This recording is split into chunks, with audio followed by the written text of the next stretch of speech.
Hello, boys and girls. It's nice to see you today. This is called Mouse Was Mad by Linda Urban, illustrated by Henry Cole. When I saw Henry Cole's name, it looked familiar, and it reminded me that he was also the illustrator in this story. I wonder if he likes to draw animals best. What do these words tell us about Mouse?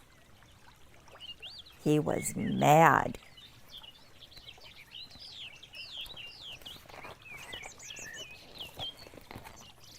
This page in a book is called the title page. How did the illustrator show us how Mouse feels? He looks pretty angry, doesn't he? Look at the way his face is, and he looks like he's gritting his teeth and his body's tightening up. Do you remember how we've been learning to notice how people look so we can understand how they might be feeling? Well, let's read to see why Mouse is mad and what he does about it.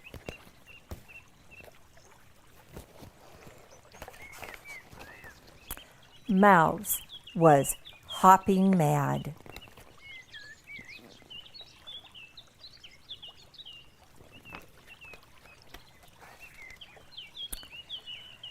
You look ridiculous, said Hare. Mouse stopped hopping. Let me show you how to hop properly, said Hare, who truly was a hopping whiz.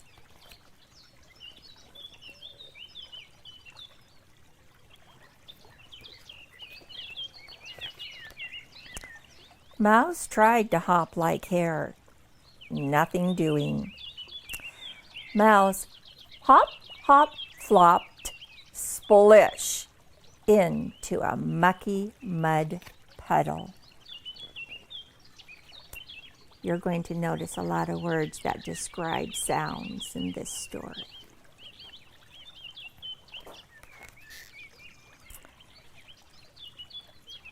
Now Mouse was really mad, stomping mad. You call that stomping? Said Bear. Mouse stopped stomping. Stomping done right should result in the shaking of trees and the rumbling of earth, said Bear. Bear stomped. The trees shook. The earth rumbled.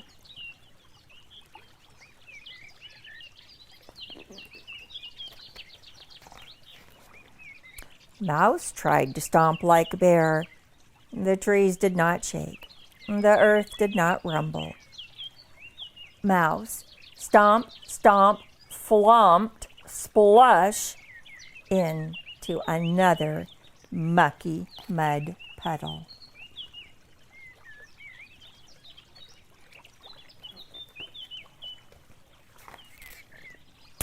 Now Mouse was really mad, screaming mad. That's hardly a scream at all, said Bobcat. Mouse stopped screaming. When I scream, you can hear it echo through the woods. Bobcat screamed to prove his point. It echoed and echoed.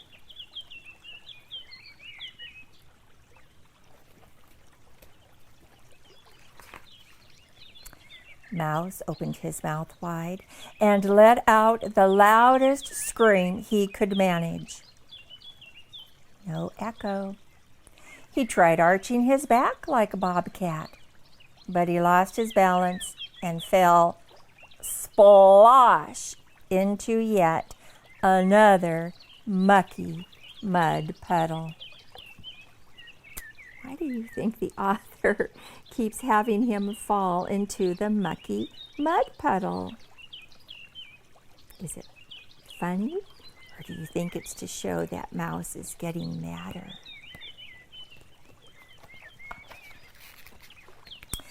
Now Mouse was really mad, rolling around on the ground, mad. Put Put your feet in it, said Hedgehog.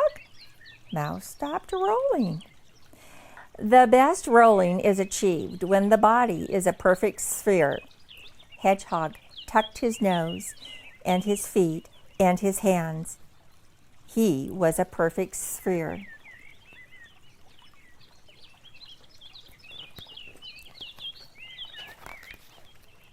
Mouse tucked his nose and his feet and his hands. He was not a perfect sphere, but he was close. He pulled in his tail and rolled around and around, sploosh, into the muckiest mud puddle of all.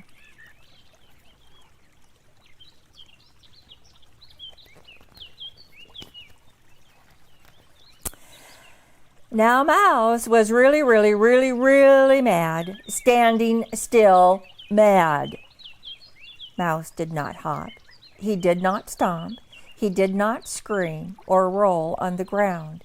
He stood very still. Impressive, said Hare. What control, said Bear. Are you breathing? Asked Hedgehog.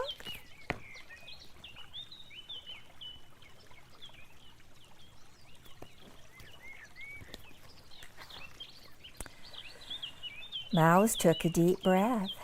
He let his breath out. Bobcat heard air whistle through Mouse's nose, but he did not see Mouse move. Inspiring, said Bobcat. Bobcat stood very still. He breathed deep and tried not to move.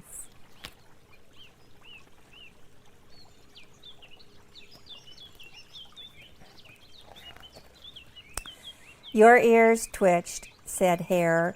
Let me try. But he could not keep his tail from wiggling. Bear tried, but when he breathed deep, trees moved and the ground shook a little. Hedgehog came closest, but even he could not keep the bristles from bristling. They stood together for a long time, breathing and trying to be still.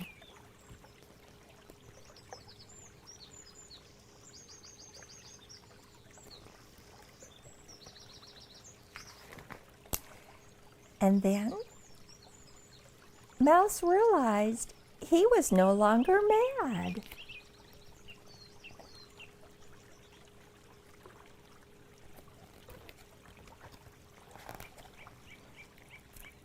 I feel better now, said Mouse.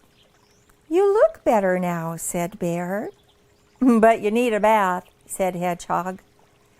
Good idea, said Mouse.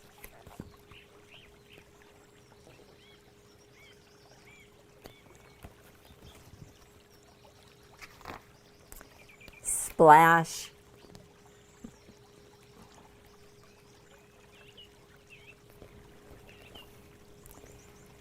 What did Mouse learn, boys and girls? He learned that when he stood still and took a deep breath, it helped him to calm down. Do you remember how we've been learning about how to calm ourselves down when we are noticing a strong feeling? Who remembers what you do? You touch your tummy, you tell it to stop, and then you name what you're feeling. I'm feeling angry. And then you take some belly breaths.